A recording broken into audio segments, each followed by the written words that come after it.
Yo, what's going on YouTube? It's the Master Gamer giving you a brand new video. And in this video, we are continuing on with the Singleback Bunch offensive mini team out of the Balanced Playbook. We're on the second play, and that play is going to be Y Trail. So getting right into it, this is a kind of more complicated play. It isn't as simple as, say, your stick or your average kind of crosser play. However, we are going to be using a deep crosser concept. So as we're going to see from this R1, RB, top of the bunch wide receiver, that slant is actually a crosser that gets over clouds if you let it. So we're going to show you how to do that right now. What you want to do is put your B or circle receiver, your outside of the bunch, on a hitch route, and then flip the play. So square or X, and then right trigger. And then you have this. For the sake of this example, we're going to max protect, but you don't need to. And as we're going to see right here, crosser gets wide open. So pretty self-explanatory. Hitch, crosser. Say for whatever reason, Cloud plays the crosser, just throw the hitch. It's a good 5 yards. If he breaks a tackle, it's closer to 8. Again, it's a very good route in and of itself. Just be aware that if something buggy happens, maybe the crosser gets bumped or something crazy happens, don't be afraid to just take the hitch there. Now, you may be thinking, well, does this work against cover 3? Obviously, you know that most deep crossers need a streak for cover 3. This one is a little bit different because it's more of a slant than a crosser. And as you're going to see, you actually don't need that pull route. It gets underneath the zone, even with the deep quarter, which that was. It's just a very good route. It's kind of a half crosser, half slant. It's right in the middle. It's a very good balance. However, you do need the route to pull down the cloud, which is something you have to be aware of. Now, what else do you do on this play? Now, this is what you're probably asking. Well, it's very simple. Obviously, you already know we flipped the play. And if we're on the left hash, which we're on right now, so if our bunch is on the short side, we're going to be putting the tight end on a zig route. The only reason why I make that distinction is because if we were on the right hash right now and our bunch was on the wide side, our tight end would be on an out route. And I'll explain later, but for now, just note, short side, zig route. Right there, we're going to see against cover 2, you get a good 10 yards from that zig route because the cloud follows that wheel route. Now, the nice thing about that wheel route is it's kind of glitchy. You know we'd like to get glitchy, so we're going to.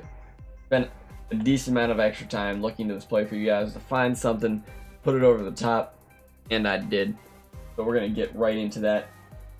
As we're going to see, the second the cloud kind of bails out, you throw the wheel route, and I mean, look at that. Look at that. You get someone faster than Marvin Jones. I think it's Marvin Jones. Actually, don't remember. However, not too important right now. They got 2 Jones. I don't know. Maybe that's Julio Jones. I don't know. Number 11.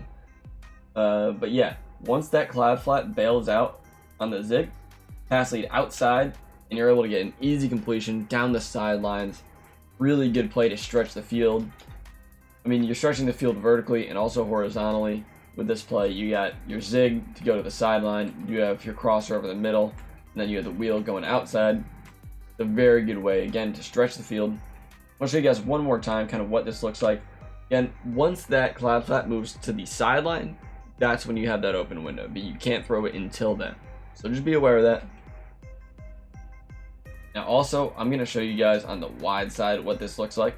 So obviously I mentioned earlier that you want the tight end on an out route on the wide side, and I'll explain why. So what ends up happening is you have less room to throw this wheel because it's a very shallow breaking wheel. It goes more vertical than horizontal. So you need to be able to move that cloud flat out of the way sooner so the deep blue doesn't come in and pick it. You do that with the out route. So you guys, again, right here, what that looks like. Boom, wide open. And of course, cloud flat made an incredible play, but that is not something that will happen often. That just comes down to knowing the timing of the route when you can throw it. It's still something that I'm getting used to. It's not something I've ran a lot, so that's probably part of the reason for that. However, it is there. Right there. Boom. Nice little completion.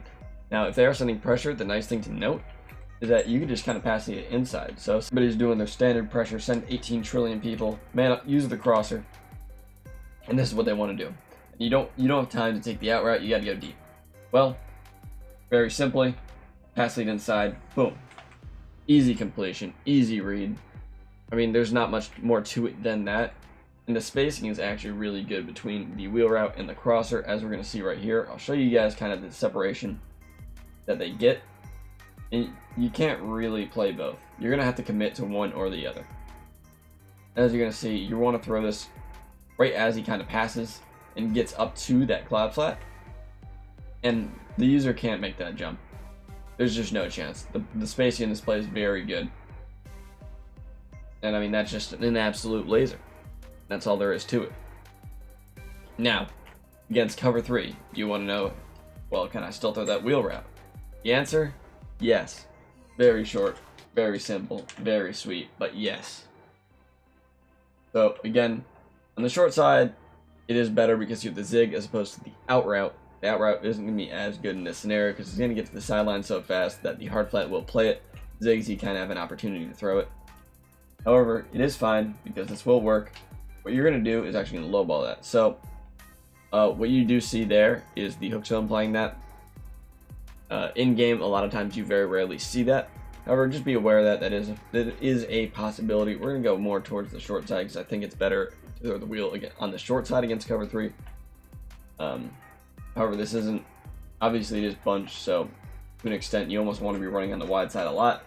But you'll see we get more and more short side plays throughout, the series, and it will be more accessible to run on the short side as well. Again, right here, show you that, boom, there is that window to throw to the wheel against cover 3. It's very good. I mean, that's all there is to it.